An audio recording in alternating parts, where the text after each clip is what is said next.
Just to give some context, I'm currently in the UK, and the town where I live is known for its drug scene. It doesn't really have a violent crime problem to speak of, though. I think that's why I found what happened so shocking, because I lived in London before, and while some messed up stuff did happen to me there, it was nowhere near on the level of what happened to me earlier this year. My partner and I live together in our flat, which is in a relatively busy residential area. I work from home, however, and he's out of the flat quite a lot, so I guess it might look to an outside observer like I live alone. Our flat complex was once an old factory, and we have these huge industrial windows, so people walking on the street have a pretty clear view of our dining room, which is where I work during the day. It all started around July of this year. I'm a bit ashamed to say that I can be a major rubbernecker, and a lot of drama occurs on the road outside of our flat. I look out the windows often during my workday for some light entertainment. The best was a 2-hour breakup I got to watch unfold in the car just below our window, but that's a bit beside the point. One day, I'd gotten up to make myself a cup of tea, looked out the kitchen window, and saw this man just staring at me. I was struck by how intense it was, and how he didn't look away, even when it was obvious that I was now looking back at him. I felt a bit creeped out by it, but I tried not to let it bother me. We have a lot of drug addicts and other weird characters that hang out around here, so it didn't really seem like such a big deal. I went back to work, and by the time I'd sat down at the table, he was already gone. About a week later, my partner had gone to visit his dad for the weekend, so I was excited to hunker down and catch up on some of my favorite shows alone. After about 30 minutes, though, the buzzer to the flat went. The buzzer is so loud that it scared the fuck out of me. I was lucky my popcorn didn't go flying out of my hands. Now our flat complex has this big porch where teenagers and addicts just love to hang out. It provides shelter from the rain, and 4 people can safely sit down inside of it. Sometimes people lean up on the buzzers by accident when they're hanging out in the porch, so I assume that's what happened. After a few seconds, however, the buzzer went again, and again, and again. Someone was pressing it in this rhythmic pattern. It's something I know my partner does when he's forgotten his keys, and it's kind of our special code for me to let him in, which is why I found it so disconcerting. At first, I was worried he might have missed the bus to his dad's house and decided to come back to the flat. I was nearly about to buzz him straight in, when I thought it might be a good idea to pick up the phone first and check who it was. As soon as I picked up the phone, the person standing near the intercom must have heard, because they said, "Hello?" It was definitely not my partner. I asked who it was and why they were buzzing the flat so late at night, but all they said was, "Can you let me in?" I asked them why they wanted to come in. "You invited me, remember?"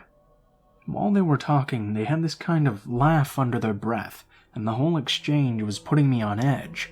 I told them I had no idea who they were, and hung up. I was half expecting them to start pressing the buzzer again, but they didn't. After a few minutes, I crept out of the flat to have a look at who was in the porch, but they were already long gone. My partner has to get up early for work, whereas I'm more of a night owl. Most nights I'm up around 2 a.m. or 3 a.m., working on my laptop while he's fast asleep. A few nights after the intercom incident, I was on my laptop watching YouTube videos, and I realized we'd forgotten to take the trash out. This happens a lot, and it's not uncommon for me to take it out at around 1 or 2 a.m. At least, it wasn't until this happened. I put on my slippers, grabbed the bag of trash, and took it out to the curb outside the flat's main entrance. When I looked across the street, there was this man standing on the opposite street corner. He was visibly watching me, and his eyes followed me all the way from the front door to the curb. I noticed he was smoking, so I assumed he lived in one of the houses across the street.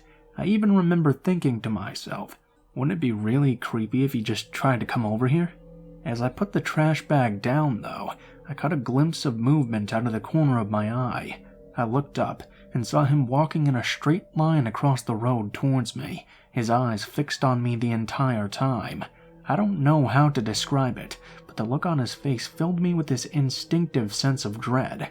I felt like someone had just turned my stomach inside out. I pulled my keys out of my hoodie pocket, turned around, and ran to the front door. I've never felt that kind of fear before, and it was like my body was compelling me to get as far away from this man as possible. I got into the building, slammed the door behind me, and rushed into my flat without looking back. I didn't want to know whether the man had followed me or not. I told my partner about the whole thing the next day, and how shook up I was. We agreed that we'd be more proactive with the trash, and I've never taken it out late at night again. Fast forward to the beginning of August, about 2 weeks after the trash incident, and I'd pretty much forgotten all about it. I was still too scared to go out late at night on the road, but nothing weird had happened since then. I went to bed at about 2 a.m., but I felt restless for some reason and struggled to get to sleep. By about 3 a.m., I was contemplating whether or not to just give up and go do something else, when I suddenly heard this scream. The sound cut right through me. There was something visceral about the terror in that scream. I knew it must be bad, because my partner went from stone cold asleep to being up in a shot. He asked me what it was, and I said I didn't know. I went to the window straight away and looked out. Down one of the side roads near our flat, I could see headlights, but I couldn't get a clear view of the car. The screaming continued in bursts, and after a while I could make out words. It was a woman, and she was yelling, "Get out! Get out!" over and over again. I'm used to hearing all kinds of domestic arguments take place on the road outside our flat, particularly since we're near the university and several popular bars, but this was different. There was a raw fear in her voice that made the hairs on my arms stand on end. I turned to my partner and said I had to call the police. When they picked up and I explained what was happening, they seemed disinterested at first, but the operator's tone changed when I told them where it was. I think they must have been getting multiple calls from all around the area about it. It was sometime during this phone call that I heard a screech of tires, and the screaming stopped. The operator asked me to go to the window and describe to them what was happening. When I looked down, there was this black car sat on the road. One of the neighbors from across the road was speaking to the two men in the car. I had to twist to get a good look, but one of the guys in the car looked uncannily like the man who had been watching me when I was putting out the trash that one time. At first, the conversation seemed congenial, but it took a turn when the neighbor asked them some sort of question I couldn't hear clearly, and they sped off down the road. Within no less than 10 minutes, 3 cop cars arrived and had blocked off the roads leading to our flat. They were knocking on doors and asking to speak to all of our neighbors. I told my partner that we should go out and speak to them, since we saw a lot of what happened. My partner had the foresight to write down the license plate of the black car as well. When we went out, there were these 2 girls talking to one of the police officers. They were both heavily shaking, and one of them looked as if she had been crying. I decided to stand nearby and wait for the girls to finish before speaking with the officer myself. What they said made my blood run cold. They were from one of the houses that looked out directly onto the road where I had seen the headlights, so they had a clear view of what had happened. Like us, they had been alerted by the screaming and gone straight to the window. From what they could gather, the black car had cut off a small red car on the road, pulled out right in front of it, and that's what had caused the girl driving the red car to scream the first time. They thought it must have been some kind of understanding, but they watched as one of the men in the black car got out, walked to the red car, and jumped in through the window. That's the point when the girl must have been screaming. There had been a struggle, and the girls watching said they assumed the man was just trying to steal the car. Then he forced the driver into the back seat, and that's when he drove off. The 2 girls were both hysterical by this point, and you could tell they still felt guilty for not intervening. I could feel that same guilt seeping into my thoughts as well. After the guy had driven off in the red car, the 2 men in the black car had gone the opposite way and turned the corner onto our road, but had been stopped by another neighbor. Although this neighbor had been alerted by the screaming, he hadn't actually witnessed what happened, so he stopped the black car to ask the men what was going on, without knowing they were involved. That was the exchange we saw. When the guy started acting suspicious, he asked them if they would wait for the police to arrive, and that's the point when they drove off. It wasn't until we got back to the flat that I started to put two and two together.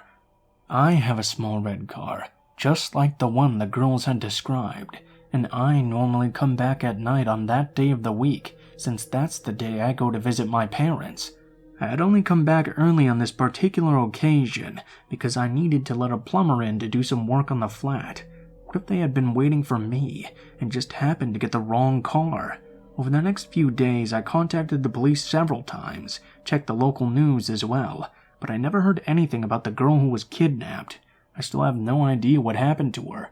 All I know is they found her car abandoned somewhere not far from where she was taken, but she wasn't in it.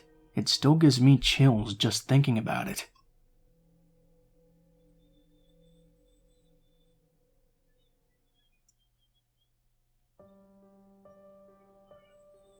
This is going to be extremely long, so I apologize in advance. I'm not entirely sure if this should even be posted here, since we knew who was stalking us the whole time. We just couldn't prove it. And technically as well, it wasn't just me being stalked, but my whole family. I'm going to post anyway though, because the experience was fucking terrifying. To give a little bit of background information, this all started in the winter of 2012. I was 23 years old at the time, and living with my dad. My mom and my brother were living in another house about 10 minutes away from us. One morning, I woke up at around 8 a.m. because I had an early doctor's appointment. I went outside, only to find a note pinned to the windshield wiper of our car. The note read, "I'm going to kill you, you fucking pedophile scum." I just kind of laughed it off. I assumed it was a note from my dad, who had a habit of complaining to parents in our neighborhood about their children's shitty behavior. There were these two particular twin boys who liked to try and catch and torture squirrels. He often marched those two home by the ears to complain about them to their parents. I thought one of the parents must have just been a douchebag, so my dad and I didn't bother with it too much.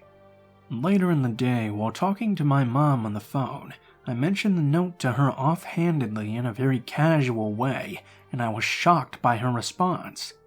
She responded by very emphatically warning me several times to make sure all my windows and doors were locked, and to bring a weapon to bed with me every night.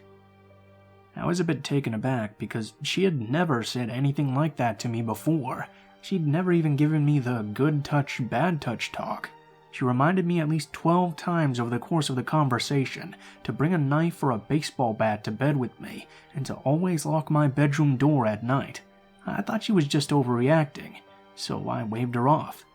Then though, other weird things started happening. We started getting random packages and deliveries sent to our house. Bibles and Qurans, newspapers, porn flyers, pizzas, and moving trucks that we hadn't even ordered. The first few times it happened, I thought it was genuinely a mistake, but as it kept occurring, I came to the conclusion that somebody must be pulling a prank on us. We didn't know who it was, so there was nothing we could really do about it but apologize profusely to yet another confused pizza delivery man. In September of that year, I started taking a night school class with my best friend. The course went from 6 p.m. to 10 p.m. every Monday and Wednesday night, and after the class, his mom would pick us up and drive us home. Sometime in November, his mom dropped me off from school, and I went inside and chilled on the couch for a couple of hours. I like to wind down a bit before I go to bed, or I can't sleep, but I ended up falling asleep on the couch that night. Something woke me up abruptly at about 4 o'clock in the morning. I heard the unmistakable sounds of a car tire being slashed, and it sounded like our car. What the hell was going on? We didn't exactly have any enemies. In retrospect, this was probably a very stupid thing to do, especially considering that I'm a relatively small female, only 5'3", and I was 23 at the time. I grabbed a generic kitchen knife and went outside to check things out. When I got out there, I discovered immediately that I was correct. There was a man in our driveway, slashing our car tires. Unwisely, I immediately yelled out, "Hey, you!" He turned around to face me. That was when I noticed what he was slashing our tires with. An enormous hunting knife, at least 6 inches long.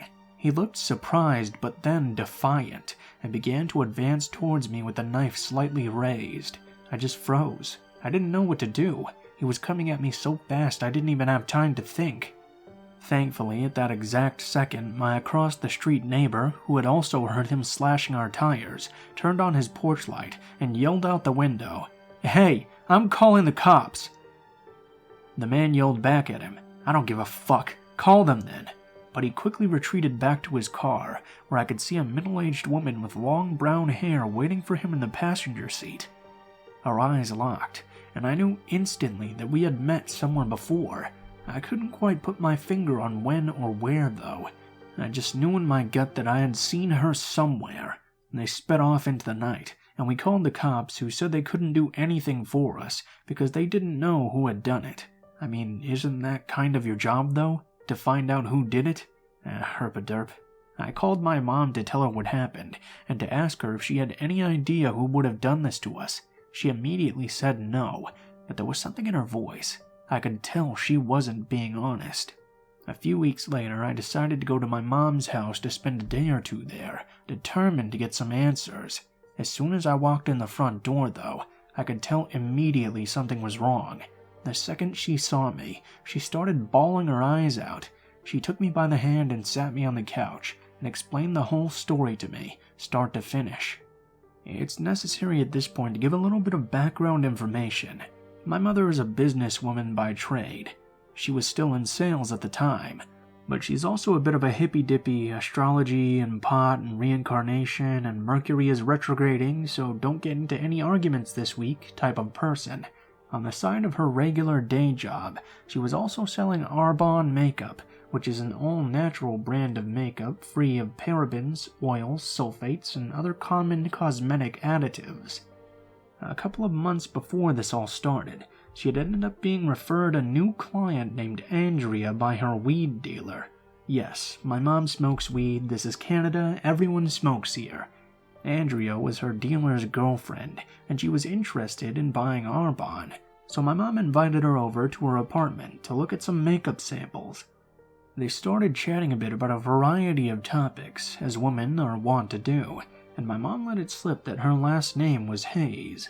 As my mom told me, Andrea then paused for a few seconds, looked at her, and then said, "Hayes, did you used to be married to a man named Darren Hayes?" My mom answered that yes, he was her ex-husband, and then, shockingly, this woman actually burst into tears, threw her arms around my mom in a hug, and began to tell her this horrific story about all the disgusting things my dad had done to her. Apparently, when she was 14 years old, she was now in her mid-30s. I would have been about 4 at the time, and this would have happened around 1994. She had been dating a man named Andrew, who happened to be living with my dad at the time after my parents' divorce. According to Andrea, these men, her boyfriend Andrew, Andrew's twin brother Daniel, and my father, had taken turns beating her, raping her, and then forcing her to prostitute herself in order to make money off of her. Eventually, they ended up selling her into child prostitution, from which she said she had never recovered. At this point, I realized that this is where I'd recognized her from. My dad had been roommates with her boyfriend Andrew, and I remember I used to see all 3 of them when I went over to visit him every second weekend. She sobbed inconsolably during the whole retelling of this story, telling my mother how after this traumatic experience, she had turned to drugs and alcohol to numb the pain of her abuse, and that she'd been addicted to crack and alcohol on and off ever since, because of what my father had done to her. My mom was shocked. She didn't know what to do. On one hand, she knew my father to be a generous, soft-spoken, and kind person who had never lifted a finger to her or any other person, and who rarely even raised his voice. But on the other hand, it seemed odd that Andrea would just happen to recall all of this and remember his name all these years later, if she had been lying. She didn't know who to believe. After several hours of crying and much consoling on my mother's part, Andrea finally left, and this was when the stalking began. A few days after this encounter, my mom came home from work to find Andrea's boyfriend sitting on her couch waiting for her. He immediately told her that he was planning on killing my dad, that my dad deserved to die because he was a pedophile rapist piece of shit, and if my mom told anybody at all, especially the cops, that he would be sure to kill me as well.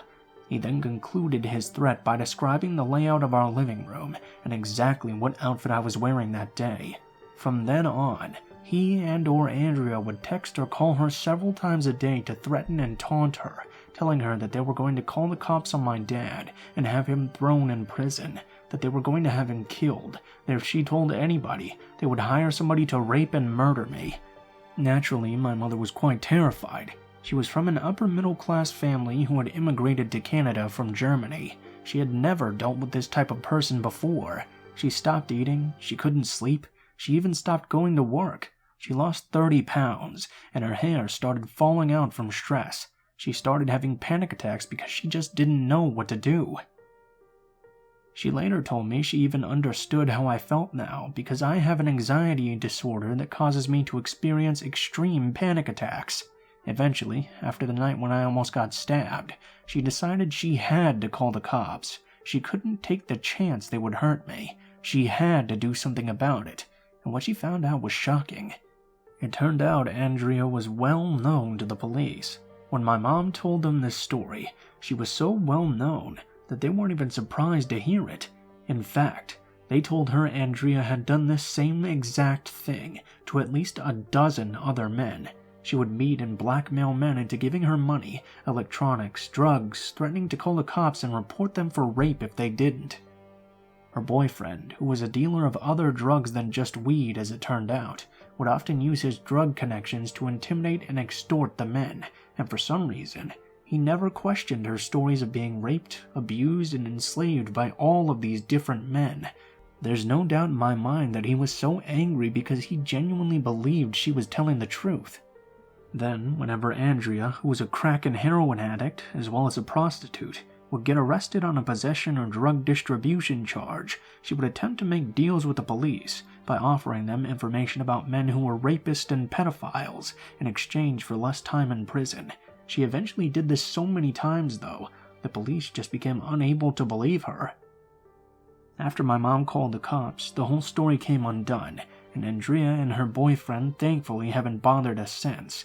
But it's been over a year since the whole thing happened, and I'm still terrified to leave the curtains open at nighttime in case somebody is watching me.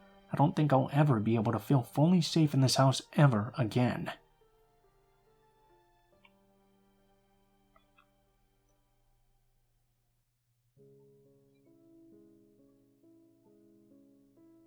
Spoiler alert, I'm a lesbian. I thought this was a pretty well-known fact, but I guess no one had thought to tell my old neighbors. Actually, they had presumed my girlfriend was just my roommate, until they caught us kissing through the kitchen window. I remember that day, and how it was pretty normal otherwise. My neighbors were very friendly, a little too perfect white family, but still friendly. The mother and I both had a garden, and we'd spend some time talking about how our plants were doing. She always had this weird laugh, like a donkey trying to be feminine, but I ignored it. The laugh wasn't the weirdest part. It wasn't even 5 minutes after the kiss that her husband showed up at our door. He was a bigger man, beefy with a balding head of dark hair and thick eyebrows that seemed to move with their own will. My girlfriend once said he looked like a Harry Potter character, and I fully agreed. He started off with shouting at us. It was rather bizarre since his shouting got so loud. I had seen a cross-the-street neighbor peek her head out to see what was wrong. It was mainly just generic stuff. God's will, you're going to hell, how dare you talk to my children? Their sons were 18 and 21, by the way, so I thought that one was particularly strange. My girlfriend, always the negotiator, managed to talk him down and back to his home. We went to bed silent that night, like speaking would remind us of what had just happened. I said we ought to move. The neighbors hated us. She said it didn't matter. There would always be these kinds of rude neighbors after all. I wish we would have moved, though. The series of events between that day and 5 months later, where we finally found refuge in my brother's house, was god-awful.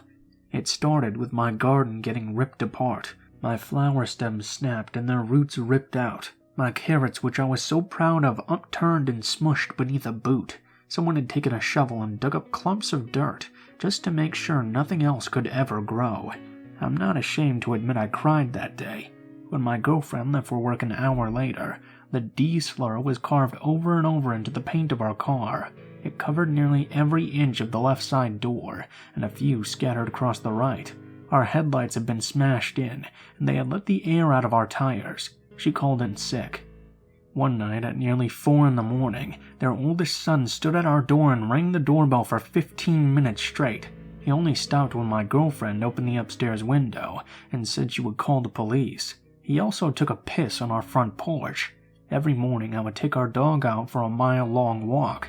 He's a golden retriever, so he needed the exercise.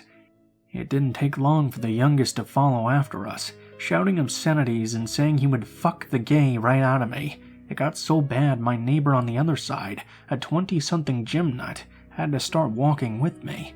One of them taped a note on our door saying they would burn the house down and burn us all for our sins. The police said there was no evidence for who it was, so we stopped going to the police. Their sons would fill water balloons up with urine and throw it at our house. The dog had an outside water bowl, and we found that it too had been urinated in. Another time, there was rat poison, though that seemed like too big of an accusation, so we tried to tell ourselves we were wrong. I was continuously calling family members during this time. My parents thought the idea was crazy. It had to be some misunderstanding. Why, that sounds like it came straight from a movie. It couldn't possibly be that bad. It was the rat poison that did it for us. Even though we told ourselves it was fake, the anxiety of one of us dying had gotten to be too much. I called my brother in tears, and he was there to help us pack by the next day. He also chewed the neighbors from hell out, which was the perfect way for it all to end.